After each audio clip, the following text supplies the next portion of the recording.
안녕하세요. 오늘은 에스라 4장의 말씀을 가지고 우리가 힘들어도 사명을 반드시 이루어야 한다는 주제를 가지고 함께 은혜를 나누겠습니다. 예루살렘에 돌아온 이스라엘 백성들, 다시 말하면 남유다의 후손들은 믿음과 삶의 회복, 하나님과의 관계를 또 다시 한번 이루기 위해서 성전 건축을 시작하게 되었습니다. 그러나 이 성전 건축은 끝까지 순조롭게 이루어져서 잘 완성된 것이 아닙니다. 중간에 방해하는 사람들과 대적하는 사람들 때문에 성전 공사는 중단이 되었다가 약 20년 후에 완공되는 그러한 일이 있게 되죠. 오늘 이 말씀에 보면 이 성전이 다 완성되지 못하도록 방해하는 무리가 있었는데요. 그들이 누구냐 하면 포로 생활하다가 돌아온 다른 사람들이 아니라 그 당시 그곳에 살고 있었던 옛 북이스라엘 사람들, 다시 말하면 사마리아 사람들이 바로 이 성전을 짓는데 큰 대적의 노릇을 했습니다. 자, 이 사마리아 사람들은 누구예요? 솔로몬 왕 이후로 이스라엘이 남북으로 분열되어 내려오다가 BC 722년에 북이스라엘은 아수르에 의해서 먼저 멸망하게 됩니다. 그 당시 이 북이스라엘을 멸망시켰던 아수르의 에살 핫돈 왕은 북이스라엘 사람들을 포로로 아수르 땅으로 끌고 가지 아니하고 아수르 지역의 여러 지방으로 사람들을 이주시켜서 사마리아 사람들을 정착하게 했습니다. 이 사마리아가 왜냐하면 북이스라엘의 수도이기 때문에 그들을 사마리아인이라고 부르는 거죠.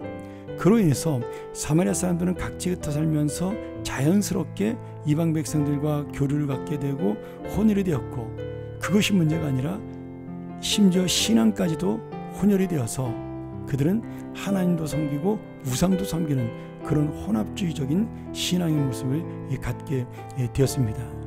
그런데 이들이 스룹바벨과 대제사장 예수아가 성전을 다시 짓는다는 소식을 듣고는 자신들이 찾아와서 그 성전 건축에 동참하게 해달라고 요청을 하게 됩니다. 성전 건축을 같이 하자 그러면 좋은 일이 아닌가, 그렇게 생각할 수 있지만 이미 이 사마리아 사람들은 혼합된 종교를 가지고 살았기 때문에 순수한 성경의 신앙, 그리고 여호와 하나님만을 믿는 신앙이 아니어서 이 스룹바벨 총독과 그리고 제사장들은 이들의 성전 건축을 돕겠다는 이야기를 반대하고 거절할 수밖에 없었던 것이죠.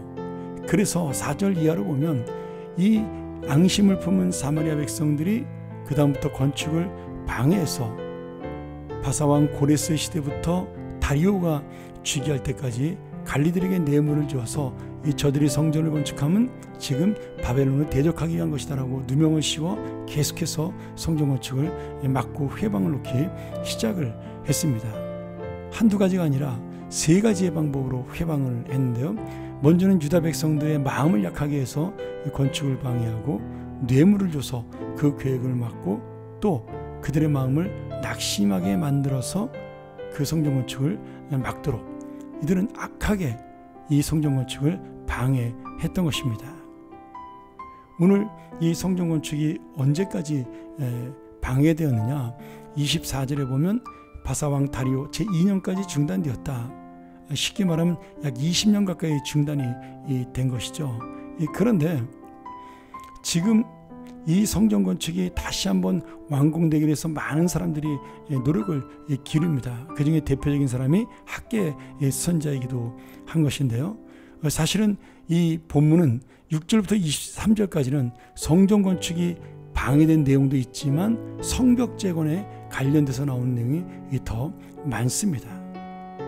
그래서 지금 에스라가 이 성경을 기록하면서 성전 건축이 방해되는 대적자인 사마리아 사람들을 하나님 앞에 정말 기록으로 남겨서 이들의 악함을 말하는 것도 있지만, 또 하나는 성벽 재건을 지금 하고 있는 그 입장에서 사실은 에스라는 성벽 재건을 했던 사람 중에 하나인 것이죠.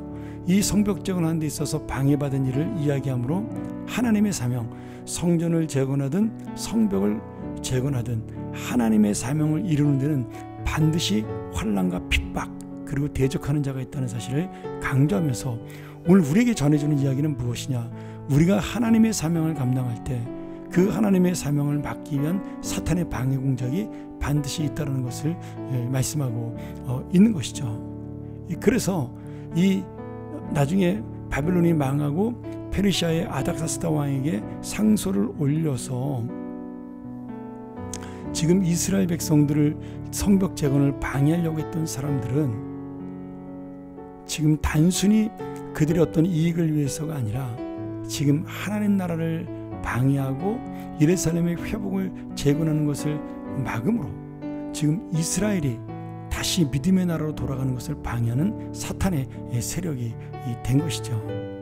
그러니 성벽을 재건할 때에도 방해했던 이 사마리아 사람들, 성전을 건축할 때도 방해했던 이 사마리아 사람들, 그런 모든 이 세상의 악한 사람들이 하나님의 일을 지금도 막고 있다는 겁니다. 오늘 우리가 주님의 일을 한다고 해서 모든 사람이 찬성하는 것은 아닙니다. 반드시 그 하나님의 일을 막으려는 사탄의 계략은 우리를 괴롭히며 우리를 실망시키고 낙심시킵니다. 그러나 주님의 일을 이루려고, 주님의 이 사명을 이루려고 끝까지 하나님 앞에 나갔던 사람들, 반드시 하나님이 기억하시며 사명의 사람으로, 그리고 하나님의 결단의 믿음을 가진 칭찬받는 자로 우리에게 남아 있을 것입니다. 사랑하는 여러분, 주님의 일은 반드시 이루어집니다. 주님의 사명은 반드시 완성됩니다. 그런데 우리가 그것을 하느냐, 아니면 우리가 낙심해서 포기한 것을 다른 사람이 이루느냐, 그 차이일 뿐인 것이죠. 오늘 우리는 끝까지 이 믿음으로 나아가 성전 건축을 완성하는 사람, 하나님의 사명을 완성하는 사람, 그래서 하나님이 기뻐하는 진정한 사명자로 살 수 있도록 다시 한번 나아가는 우리 모든 하나님의 사람들이 되기를 간절히 축원합니다. 함께 기도하겠습니다. 하나님 아버지, 우리가 주님의 뜻대로 사역을 감당하고 주님의 일을 하고 주님의 마음으로 살아갈 때 그것을 방해하는 악한 사탄이 반드시 있다는 사실을 기억하며, 그러나 거기도 낙심하지 아니하고 주님의 뜻을 지킬 수 있도록, 주님의 사명을 이룰 수 있도록 인도하여 주시옵소서. 하나님이 기억하는 자, 이 사명을 완성하며 이 사명을 끝까지 이루는 자임을 다시 한번 깨닫게 하심으로 우리가 바로 그 하나님이 기억하는 믿음의 사람으로 살게 하여 주시옵소서. 예수님의 이름으로 간절히 기도합나이다. 아멘.